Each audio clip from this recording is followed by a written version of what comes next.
last thing I'd like to say is,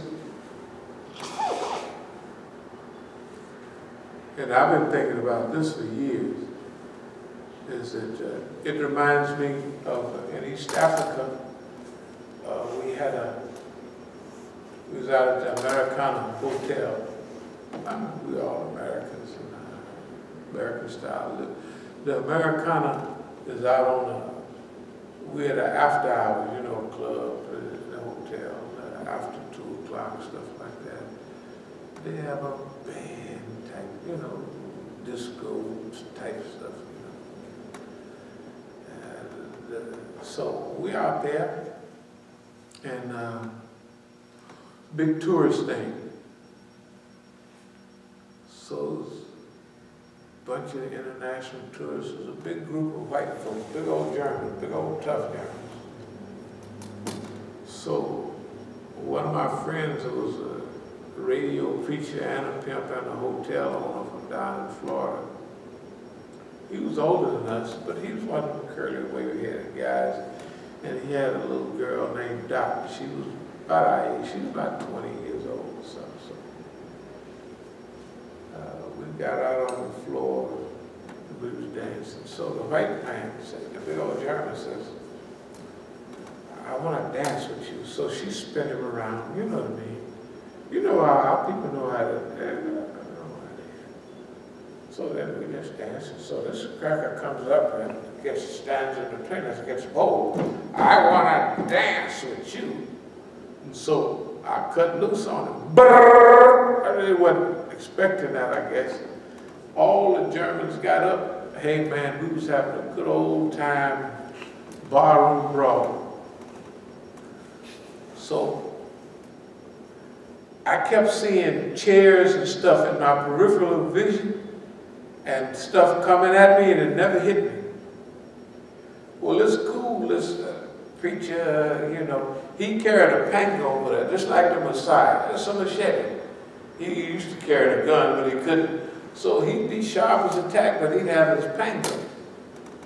And the white folks, me and the young guys, we out there doing the fight. We tussling, it's just like good old times. And everybody there is watching. It's the best thing. They never saw nothing like this in history. Black people whooping white folks like that.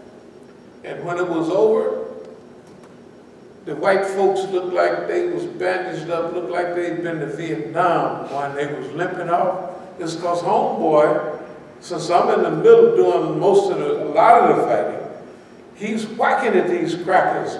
Good God Almighty. I said, man, I didn't want you to cut their limbs off. I just wanted to hit them with the other side of that tank. I just busted them. Hey, man.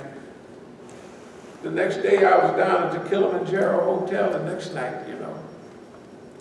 Pretty little airline stewardess came up to me. She was about 22 years. She said, tap, tap, tap, tap. I said, what is that? Tap, tap, tap.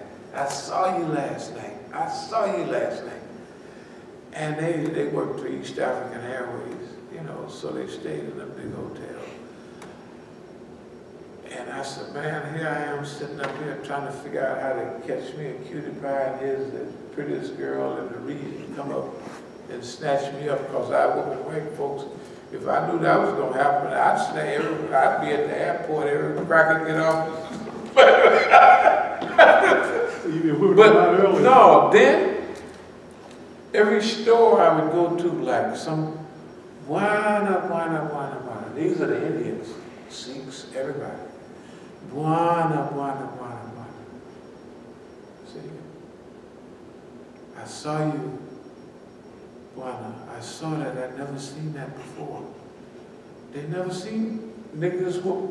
They just never seen it. Remember, Buana in Cuba is God, but Buana in Cuba is a white man too. So we was whooping Buana in Cuba like he stole something, and wasn't, you know, it was normal, you know, it was just normal. But it wasn't hard. Man, we became so popular.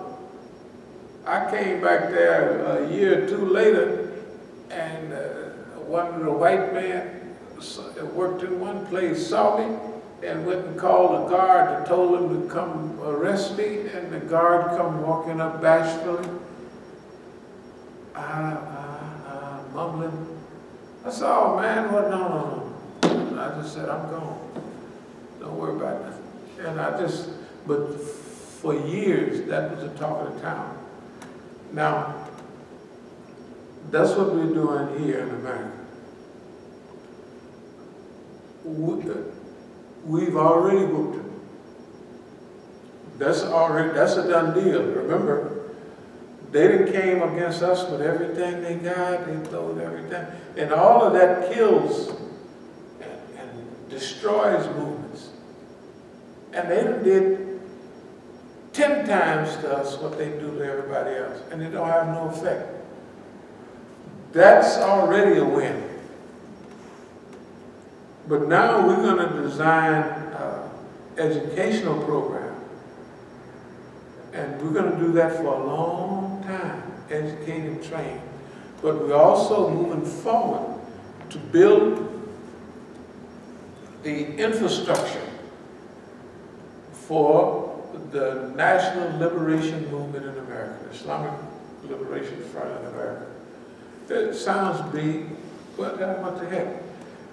The very last thing is how we think about it. If we think about it in small terms, that's what we act on. But we might as well go for it. It sounds funny, we are the experts on America.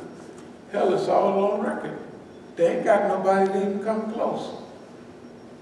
You know, but we have to tell them that that's who we are. Not for anything except for this is the time of the transition of Islam around the world. It's going to be done by good people. All the bad people, not all of them, but a lot of them showed themselves. In the 2009 attack on Iran, a lot of our brothers showed themselves who they was. See, Rafsanjani and them thought they was going to knock. They showed who they was because they sure they going to knock. Remember they were saying death to the dictator. Who they call the dictator? The Rahbar. Why they don't say he's not a dictator? What do you mean? He's a Rahbar. They didn't say none of that.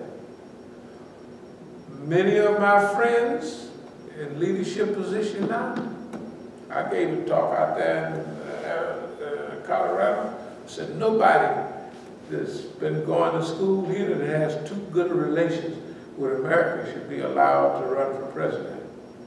And from now on, I'm taking over the responsibility of the Islamic Republic in America and the Iranian program.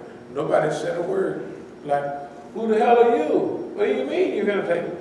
Y'all don't run this no more. The defense, the defense of the Islamic Republic in America is our responsibility. Nobody said a word, then and after. That's our job. That's our job, to defend the world, and then the world of Islam, and that's about it.